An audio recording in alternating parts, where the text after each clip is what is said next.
Guten Abend zusammen. Schön, dass ihr wieder dabei seid. Ich bin Henry und das hier ist Dankecast Deutsch, der Podcast für alle, die Deutsch lernen und dabei nicht einschlafen wollen. Und ich bin Emilia. Heute Abend haben wir ein Thema, das wirklich viele von euch kennen. Ihr lernt Deutsch, ihr übt zu Hause, ihr wiederholt die Wörter und dann, wenn jemand euch auf Deutsch anspricht, passiert nichts. Der Kopf ist leer, die Wörter sind weg, einfach weg. Ja, genau das. Ich nenne das große Verschwinden. Auf Englisch sagt man dazu manchmal Brain Freeze. Also wenn das Gehirn einfach einfriert. Kennt ihr das? Schreibt es gerne in die Kommentare. Ist euch das auch schon passiert? Ich bin sicher, dass fast jeder, der eine neue Sprache lernt, dieses Gefühl kennt. Man sitzt in der Sprachschule, man übt mit einer App, man schaut deutsche Videos und dann kommt ein echter Mensch und fragt, wie geht es dir? Und man denkt nur, Ja, gut, vielleicht. Ich weiß es nicht mehr. Das ist so frustrierend. Aber weißt du was, Emilia? Das ist eigentlich ganz normal. Das passiert wirklich jedem. Und heute Abend reden wir darüber, warum das passiert und was man dagegen tun kann. Genau. Und das Schöne ist, wenn man versteht, warum das passiert, fühlt man sich gleich besser. Man denkt nicht mehr, ich bin schlecht in Sprachen. Man denkt, aha, das ist Biologie, das ist Psychologie, das ist normal. Fangen wir also an. Der erste Grund, warum die Wörter verschwinden, ist Stress. Wenn wir gestresst sind, produziert unser Körper ein Hormon. Dieses Hormon heißt Cortisol. Und Cortisol macht es schwerer, auf Informationen zuzugreifen, die wir gespeichert haben. Das heißt also, die Wörter sind noch da. Sie sind nicht wirklich weg, sie sind in deinem Kopf, aber der Stress macht die Tür zu. Du kannst im Moment nicht hinein.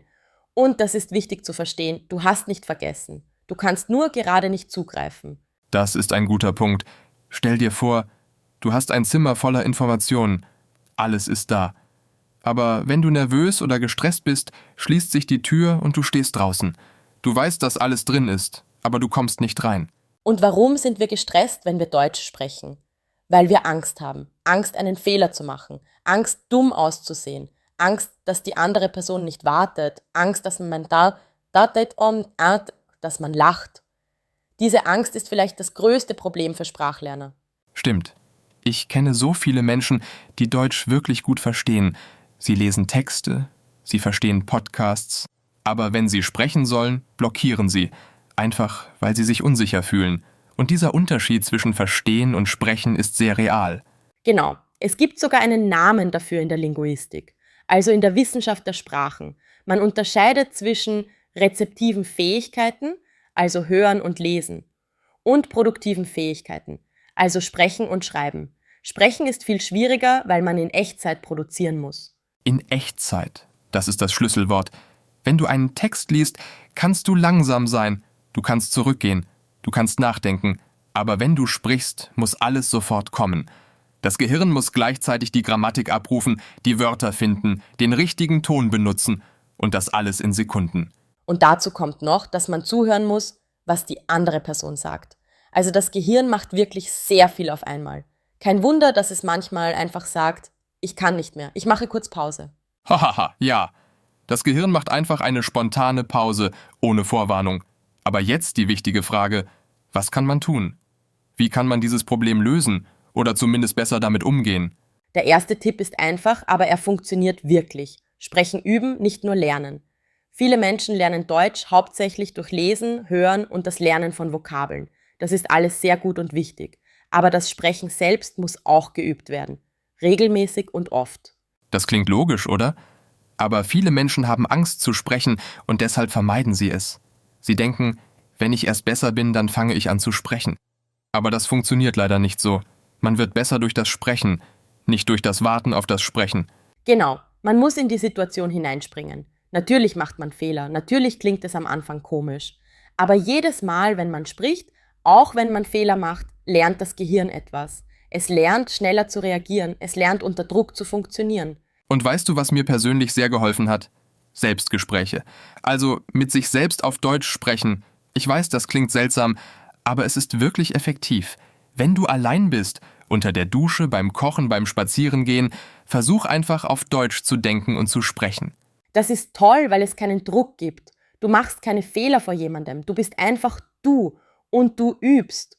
Und das Gehirn gewöhnt sich daran, auf Deutsch zu produzieren. Es ist wie ein Muskel. Je mehr du trainierst, desto stärker wird er. Ein anderer Tipp: Lerne Phrasen, nicht nur Wörter. Wenn du einzelne Wörter lernst, musst du sie im Moment des Sprechens kombinieren. Das ist schwierig und dauert lange. Aber wenn du ganze Phrasen lernst, also komplette kurze Sätze, dann kannst du sie direkt benutzen. Zum Beispiel, statt nur das Wort Entschuldigung zu lernen, lerne die ganze Phrase Entschuldigung, können Sie das wiederholen oder Entschuldigung, ich habe das nicht verstanden. Diese Phrasen sind fertig in deinem Kopf. Du musst sie im Moment nicht erst zusammenbauen. Das nennt man Chunking, also Informationen in Gruppen speichern. Unser Gehirn mag das. Es ist viel einfacher, eine fertige Phrase abzurufen, als 5 einzelne Wörter zu kombinieren.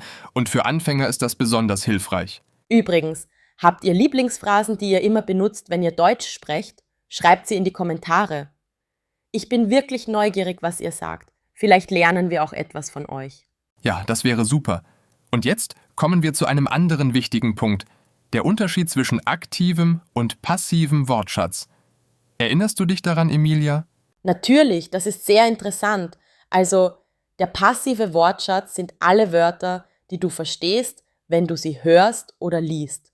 Der aktive Wortschatz sind die Wörter, die du selbst produzieren kannst. Also sprechen oder schreiben. Und bei den meisten Sprachlernern ist der passive Wortschatz viel größer als der aktive.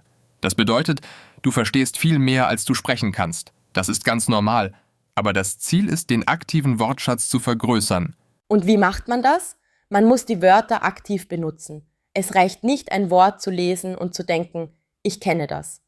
Man muss es sprechen, schreiben, in Sätzen benutzen. Immer wieder.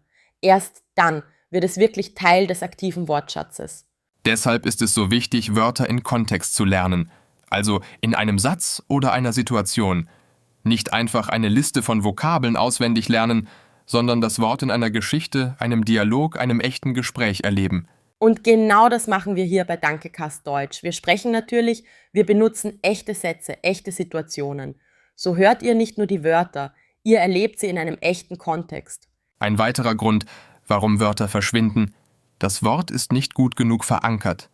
Was bedeutet das? Es bedeutet, dass du das Wort vielleicht einmal gelernt hast, vielleicht zweimal, aber nicht oft genug, um es wirklich tief zu speichern. Unser Gedächtnis funktioniert so. Wenn wir etwas immer wieder wiederholen, in verschiedenen Abständen, in verschiedenen Situationen, dann wird die Verbindung im Gehirn stärker. Das nennt man Spaced Repetition, also verteiltes Wiederholen. Es gibt sogar Apps dafür, die genau dieses Prinzip benutzen. Aber auch ohne App kann man das machen. Einfach die Wörter regelmäßig wiederholen. Nicht einmal und dann nie wieder, sondern heute Morgen, nächste Woche, nächsten Monat. Und dabei ist es wichtig, nicht nur zu lesen, sondern auch laut zu sprechen. Wenn du ein Wort laut aussprichst, aktivierst du mehr Teile deines Gehirns. Du hörst dich selbst, dein Mund macht die Bewegung. All das hilft, das Wort besser zu verankern. Das stimmt.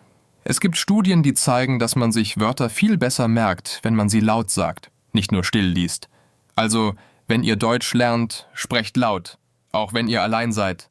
Vielleicht lachen die Nachbarn ein bisschen, aber das Gehirn dankt euch. Haha, die Nachbarn lernen dann auch ein bisschen Deutsch, ohne es zu wollen. Jetzt kommen wir zu einem Tipp, der vielleicht überraschend klingt. Akzeptiere das Schweigen. Was meinst du damit? Viele Menschen haben Angst vor kurzen Pausen im Gespräch. Sie denken, dass Schweigen unhöflich ist oder dass die andere Person ungeduldig wird. Aber in Wirklichkeit sind kurze Pausen völlig normal. In jedem Gespräch gibt es Momente, wo man nachdenkt. Das ist richtig. Und wenn du eine Pause machst, kannst du einfach sagen, Moment bitte, oder wie sagt man das nochmal? Oder ich überlege kurz. Das sind ganz natürliche Phrasen. Sie zeigen, dass du nachdenkst. Das ist kein Zeichen von Schwäche. Und die meisten Menschen, besonders wenn sie wissen, dass du gerade Deutsch lernst, sind sehr geduldig. Sie warten gerne. Sie freuen sich sogar, dass du ihre Sprache sprichst. Also mach dir keine Sorgen über kurze Pausen. Genau. Und noch etwas. Lass die Perfektion los. Das ist vielleicht das Schwierigste für viele Lerner. Man möchte alles richtig sagen, man möchte perfekte Grammatik, perfekte Aussprache, perfekte Sätze, aber dieser Wunsch nach Perfektion blockiert das Sprechen.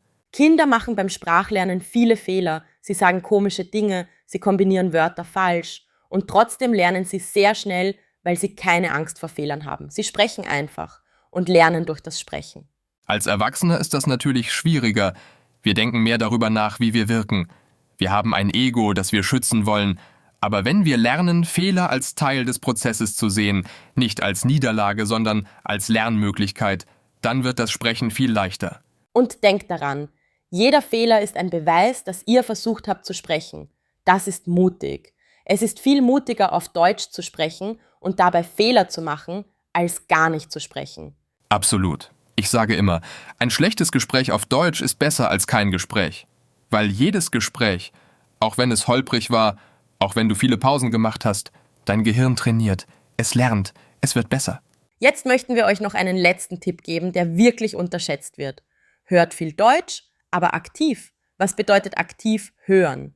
Aktiv hören bedeutet, dass du nicht einfach Deutsch im Hintergrund laufen lässt, während du etwas anderes machst. Aktiv hören bedeutet, du hörst zu, du versuchst zu verstehen und du wiederholst Sätze laut nach. Du imitierst die Sprecher. Das nennt man auch Shadowing, also Beschatten. Du hörst einen Satz und sprichst ihn sofort nach, so genau wie möglich. Die Aussprache, den Rhythmus, die Melodie der Sprache. Das trainiert nicht nur dein Gehirn, sondern auch deinen Mund. Und dabei ist es gut, Material zu benutzen, das auf deinem Niveau ist. Nicht zu schwer, nicht zu leicht. Wenn du zu schwieriges Material hörst, verstehst du nichts und lernst nichts. Wenn es zu leicht ist es nicht genug Herausforderung. Podcasts wie dieser hier sind gut, weil wir natürlich und klar sprechen. Aber ihr könnt auch Hörspiele, einfache Nachrichten oder YouTube-Videos auf Deutsch benutzen. Wichtig ist, regelmäßig und aktiv hören. Gut, ich denke, wir haben heute wirklich viel besprochen. Fassen wir kurz zusammen, oder? Ja, gerne. Also, warum verschwinden Wörter, wenn man Deutsch sprechen will? Erstens, Stress und Angst blockieren den Zugang zu Informationen im Gehirn. Zweitens, Sprechen ist schwieriger als Verstehen, weil man in Echtzeit produzieren muss. Drittens, viele Wörter sind noch nicht tief genug im aktiven Wortschatz verankert. Und was kann man dagegen tun? Erstens, Sprechen üben, regelmäßig, auch allein, auch mit Fehlern. Zweitens, Phrasen lernen, nicht nur einzelne Wörter. Drittens, Wörter aktiv und oft wiederholen, in verschiedenen Situationen. Viertens, Pausen akzeptieren und Perfektion loslassen. Fünftens, aktiv Deutsch hören und nachsprechen. Und vor allem Vertrauen in euch selbst haben. Die Wörter sind da, wirklich. Manchmal braucht das Gehirn einfach ein bisschen Zeit, um sie zu finden. Und je mehr ihr übt, desto schneller findet es sie. Das war eine tolle Episode heute Abend. Wir hoffen, dass ihr etwas Nützliches mitgenommen habt. Und jetzt sind wir sehr neugierig auf euch. Was ist euer größtes Problem beim Deutschsprechen? Schreibt es in die Kommentare. Wir lesen wirklich alles. Ja, und wenn euch diese Episode gefallen hat, abonniert unseren Kanal und hinterlasst eine Bewertung. Das hilft uns sehr und wir sind sehr dankbar dafür. Teilt diesen Podcast auch mit Freunden, die gerade Deutsch lernen. Bis zum nächsten Mal. Bleibt neugierig, bleibt mutig und sprecht Deutsch, auch wenn die Wörter kurz verschwinden. Sie kommen wieder. Gute Nacht und bis bald. Tschüss. Tschüss, tschüss.